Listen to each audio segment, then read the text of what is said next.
आणि बुलेटिनच्या सुरुवातीला जिल्हा परिषद निवडणुकीसंदर्भामध्ये पुण्यातून एक मोठी बातमी येते।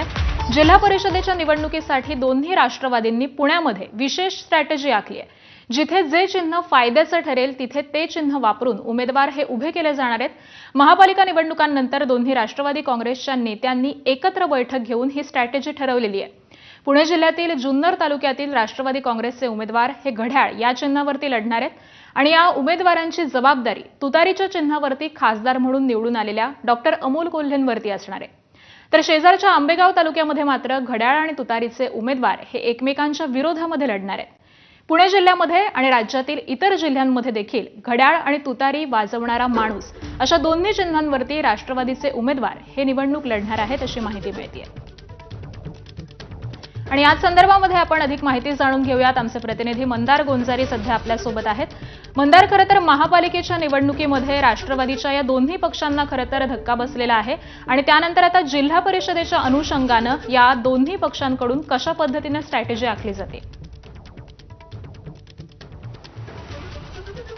आपण पाहिलं की महापालिका निवडणुकीच्या आधी दोन्ही राष्ट्रवादी काँग्रेसच्या विलीनीकरणाची चर्चा सुरू झाली होती। मात्र ही चर्चा माध्यमांमध्येच होती। दोन्ही राष्ट्रवादी काँग्रेसचं विलीनीकरण झालं नाही। तुतारी वाजवणारा माणूस या चिन्हावरती शरद पवारांच्या पक्षाचे उमेदवार महापालिकेची निवडणूक लढले। मात्र त्यानंतर एक महत्त्वाची घडामोड झाली, ती म्हणजे दोन्ही राष्ट्रवादी काँग्रेस अधिक जवळ आल्या आणि दोन्ही पक्षाच्या नेत्यांनी येणाऱ्या जिल्हा परिषदांच्या निवडणुकांसाठी एकत्रितपणे स्ट्रॅटेजी आखायला सुरुवात केली।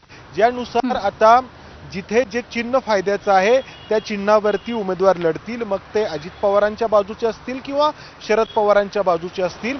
आणि याचं उदाहरण म्हणून आपण पुणे जिल्ह्यातील दोन तालुक्यांचं घेऊ शकतो। जुन्नर तालुका स्वतः खासदार अमोल कोल्हे यांचा आहे, जे तुतारी वाजवणारा माणूस या चिन्हावरती खासदार म्हणून निवडून आलेले आहेत। मात्र त्या ठिकाणी राष्ट्रवादी काँग्रेसचे उमेदवार हे घड्याळ या चिन्हावरती लढणार आहेत आणि त्यांची जबाबदारी अमोल कोल्हे यांच्यावरती असणार। या जुन्नर तालुक्याच्या शेजारी असलेला तालुका आंबेगाव, इथे मात्र घड्याळ आणि तुतारी अशा दोन्ही चिन्हांवरती दोन्ही राष्ट्रवादी काँग्रेसचे उमेदवार एकमेकांच्या विरोधात देखील लढणार आहेत। तर ही दोन उदाहरणं यासाठी सांगायची कारण पुणे जिल्हा आणि इतर संपूर्ण महाराष्ट्रातल्या वेगवेगळ्या जिल्ह्यांमधल्या जिल्हा परिषदांच्या निवडणुका या दोन्ही राष्ट्रवादी काँग्रेसकडून अशाच पद्धतीनं लढवल्या जाणार आहेत।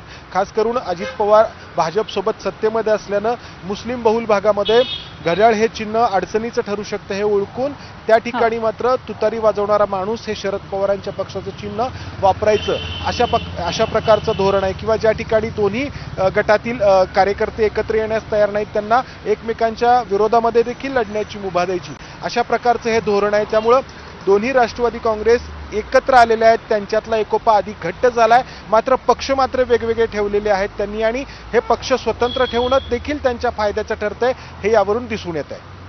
अगदी बरोबर आहे। त्यामुळे या विशेष स्ट्रॅटेजीचा आता कशा पद्धतीनं नगरपालिकेच्या या निवडणुकीमध्ये फायदा होतो हे पाहणं महत्त्वाचं असणार आहे। धन्यवाद मंदार या सविस्तर माहितीसाठी।